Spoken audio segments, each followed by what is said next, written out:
Block করছে কি road block পারবে না তো রাস্তায় গাড়ি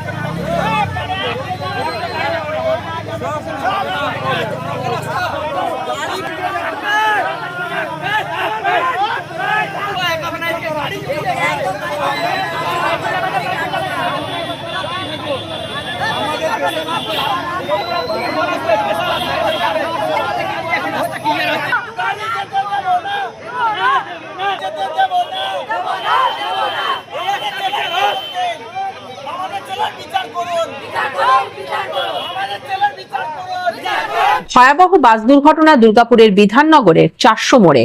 বৃহস্পতিবার বিকেলে বেপরোয়া গতিতে আসা এইচবি রুটের একটি বাস সাইকেল আরোহীকে ধাক্কা মেরে রেলিং ভেঙে ডিভাইডারে উঠে যায়।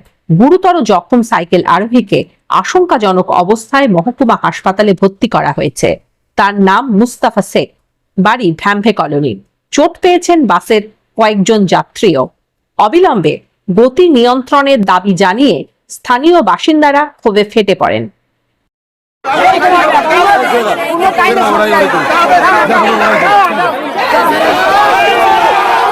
দেখলাম এখানে অনেক লোক জমায়েত হয়েছে, এসে দেখলাম একটা ভয়ঙ্কর অ্যাক্সিডেন্ট হয়েছে। সাইকেলটা ওই বাসের মধ্যে ফেসে আছে। আর মিনি বাসগুলো আমাদের প্রতিনিয়ত স্কুল টাইম বা যে অফিস টাইম বা যে কোনো সময় এত স্পিডে আসে, তারা মাত্র ফাইন বাঁচানোর জন্য এই রাস্তার উপর দিয়ে এত জোরে তারা যায়। অসাধারণ, একটা জীবন মেরে দিচ্ছে ওরা। অসাধারণ।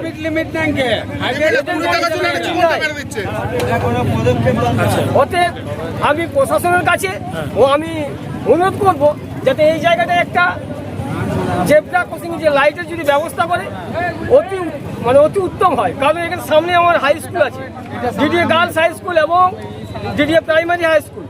এই জায়গাটা সামনে পোস্ট অফিস, এই জায়গাটা খুব ভয়ঙ্কর জায়গা। কি হয়েছে একটু বলবেন? যাত্রীর জন্য 4 জন আহত হয়েছে, আর একজন সাইকেল নিয়ে যে ছিল তার বহুত অনেকটাই লেগেছে, মানে প্রায় পড়তে গেলে একদম ডেডই বলতে গেলে। আর মানে না বাঁচানোর মতনই, পা পুরো ভেঙে গেছে, হাত মাত সব একদম চলে গেছে। আমরা চাই যাতে এখানে একটা স্পিড মিটার বসুক। বুঝে ঘটনাটা কটার সময় মোটামুটি ঘটেছে? ঘটনাটা তাও আপনার কটা 5টার মতো করে হবে, 8 ঘন্টা আগে। আচ্ছা, এটা কোন রুটের বাস?